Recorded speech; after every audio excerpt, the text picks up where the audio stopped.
Hello hi friends नमस्कार जय जगन्नाथ बापी कुमार सी3 channel तरफ आपण मानक पुणी थे स्वागत ओडिशार अगणित दर्शक दर्शिका जो मैंने मोर चैनल को देखुंट मत असुमारी भल पाइबा दौरान से समस्त को मो तरफ अशेष अशेष धन्यवाद।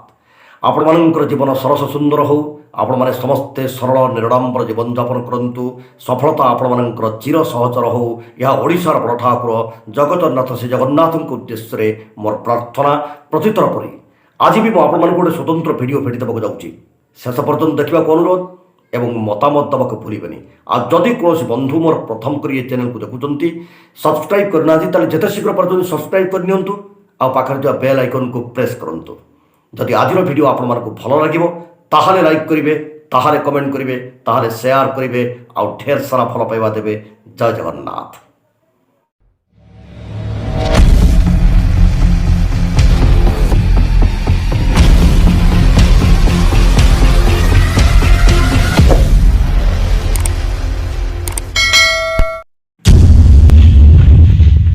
थरे भावंतु आमे कौन करुचे मंदिर जाऊे मानसिक करुचे व्रत रखुचे उपवास करुचे अमावास्या संक्रांति घी पड़ुचे रुद्राभिषेक करुचे चंडी करुचे ईश्वर निकट में प्रार्थना करुचे हे ईश्वर हे प्रभु हे भगवान केमिति आमर भल हो खराब न हो सब बड़े आमर भल समय चालू खराब समय केबे भी न आसू आम परिवार समस्तंकर देह भल रहू कई असुस्थ न हुंतु आमको डाक्तरखाना जावाक न पड़ू आम घर धन धान्य पूरी उठो आमको अभाव न पड़ू आम पिला माने सब भल पाठ पढ़ंतु भल चाकरी करंतु भल रोजगार करंतु आम कारोबार रे सब बड़े लाभ हो केबे भी क्षति न हो।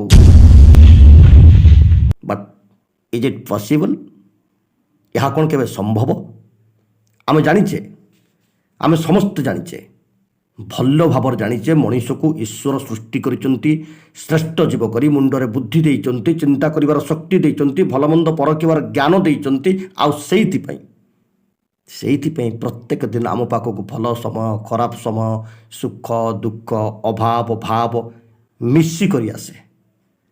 ए दुनिया रे एमिति केही भी लोक नाही जे कहि परिबो मो जीवन रे खाली भल समय आसे मो व्यापार रे खाली लाभ हुए मु खाली सुख करे सब कथा जानी भी आमे ईश्वर को खाली भल मागंती तार कारण होची आमे डरंती काहाकू जहा निश्चित अरे मृत्यु निश्चित जन्म अच्छी तो मृत्यु अच्छी सुख अच्छी तो दुख अच्छी भल अच्छी तो खराब अच्छी ताहले डरिबा काहींकी आमे जानिने आमे जहाकू डरुचे जार भय आम मन भीतर सब बड़े राज करुचे आम अजाणतरे आमे ताको निमंत्रण करुचे से आम पाखरे आसी पहुँचुचे आम अजाणतरे आमे आमर अमंगल मनासुचे आउ सेइथिपई मु कहिबाकू बाध्य होउची थरे भावंतु आमे कौन करुचे। राति पाइले गाधोई पाधोई फूल तोली ठाकुर पूजा करी गीता पढ़ुचे भागवत पढ़ुचे पुराण पढ़ुचे किंतु गीता भागवत रे कौन लेखा है ताको आमे बुझुने कि ताको आम जीवन रे काम रे लगेइने सेथिपई मु कहिबाकू बाध्य होउची थरे भावंतु आमे कौन करुचे। आम पाख पड़िशा घरे कली हेले झगड़ा हेले आमे कान डेरंती थटा परिहास करंती पर झीर दुर्गुण शुणिबाकू आमको भल लगे पाख घर पुओ बेरोजगार हेले आमे खुशी होंती हेले आमे भूली जानती आमर घर अच्छी आमर भी झील अच्छी आमर भी पुओ अच्छी सेइथिपई मु कहिबाकू बाध्य होउची थरे भावंतु आमे कौन करुचे।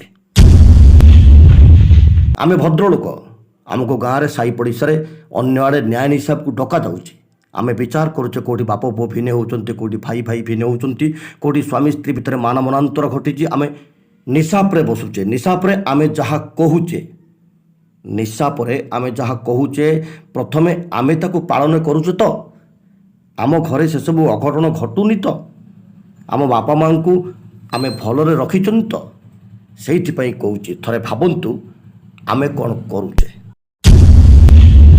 आमे राजनीति करुचे सभा समिति बड़ बड़ भाषण दौचे मंत्री एमएलए को आम भल संपर्क अच्छी आम घर आगे भी फोर व्हीलर थुआई आम आकाउंट रे बैलेंस को नहीं आमे गर्व करुचे हेला आम गाँव को गोटे भल रास्ता नाई आम गाँव में गोटे क्लब घर नाई आम गाँव में गोटे लाइब्रेरी नाई आम गाँ स्कूल अवहेलित अवस्था अच्छी एबे भी आम गाँव में चाल घर अच्छी राति हेले आम गाँ दांड अंधार ଆମର ସିଆଡ଼କୁ ଦୃଷ୍ଟି ନାହିଁ।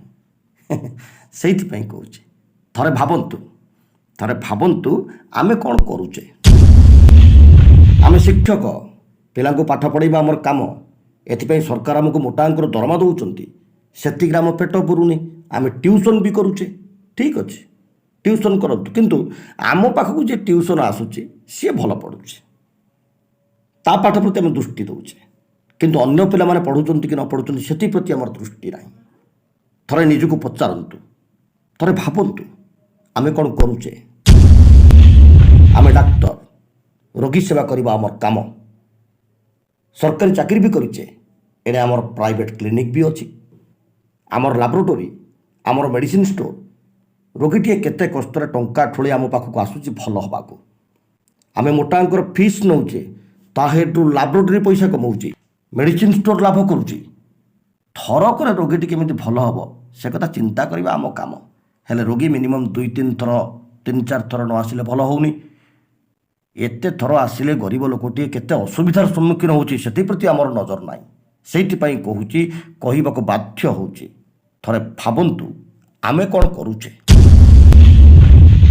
ଆମେ କିଛି କରୁନେ, ବେରୋଜଗାର, ବେକାର, ଘରୁ ପଖାଳ ଖାଇ ଗାଁ ମୁଣ୍ଡ ଛକରେ ଆଡ୍ଡା ମାରୁଛେ, ତାସ ପିଟୁଛେ, ପର ଆଲୋଚନା କରୁଛେ, ରାତି ହେଲେ କେଉଁଠି ଫିଷ୍ଟ କରୁଛେ, କେଉଁଠି ନିଶା ଖାଇ ଲେଟ୍ ନାଇଟ୍ର ଅସଞ୍ଜତ ଅବସ୍ଥାରେ ଘରକୁ ଫେରୁଛେ, ଦରକାର ପଡ଼ିଲେ ବିଶୃଙ୍ଖଳା ବି କରୁଛେ। ହେଲେ ଚିନ୍ତା କରୁନେ ଆମେ ଆମ ଦେଶର ଯୁବଶକ୍ତି। ଆମେ ଚାହିଁଲେ ପରିବାରର ଉନ୍ନତି ହେବ, ଆମେ ଚାହିଁଲେ ଗାଁର ଉନ୍ନତି ହେବ, ଆମେ ଚାହିଁଲେ ଆମ ଦେଶ ଜାତିର ଉନ୍ନତି ହେବ। ଏରେ ଗାଁ ଟୋକା ସବୁ ଏକାଠି ହେଲେ ଗାଁ ଦାଣ୍ଡ ଆଉ ଅନ୍ଧାର ରହିବନି। ଗାଁରେ ମନ୍ଦିରଟି ହୋଇପାରିବ, ଗାଁ ଆରମ୍ଭରେ ଆଉ ଶେଷରେ ରାସ୍ତାକଡ଼ରେ ଗଛ ଲାଗିପାରିବ, ଗରିବଟିକୁ ସାହାଯ୍ୟ କରାଯାଇପାରିବ, ଗାଁର ଯେତେ ସବୁ ଉନ୍ନତିମୂଳକ କାର୍ଯ୍ୟ ହୋଇପାରିବ। ସେଇଥିପାଇଁ କହୁଛି, ଖାଲି କହୁନି, କହିବାକୁ ବାଧ୍ୟ ହେଉଛି। ଥରେ ଭାବନ୍ତୁ ଆମେ କ'ଣ କରୁଛେ। ଦର୍ଶକ ବନ୍ଧୁ, ମୋ ଭାବନାରେ ଏ ଭିଡ଼ିଓଟି ଆପଣମାନଙ୍କ ଜୀବନରେ ନିଶ୍ଚିତ ଭାବରେ କାମରେ ଲାଗିବ। ପରିଶେଷରେ ମୋ ସମାଜର, ମୋ ଦେଶ ଜାତିର ମଙ୍ଗଳ କାମନା କରି ରହୁଛି। ଯଦି କୋହୁ ଭୁଲ କହିଦେଇଥାଏ, ଯଦି କୋହୁ ଅଧିକ କହିଦେଇଥାଏ, ତାହେଲେ କମେଣ୍ଟ ବକ୍ସରେ ଲେଖି ଜଣାଇବେ ଆଉ କ୍ଷମା କରିବେ। Thank you. ଜୟ ଜଗନ୍ନାଥ।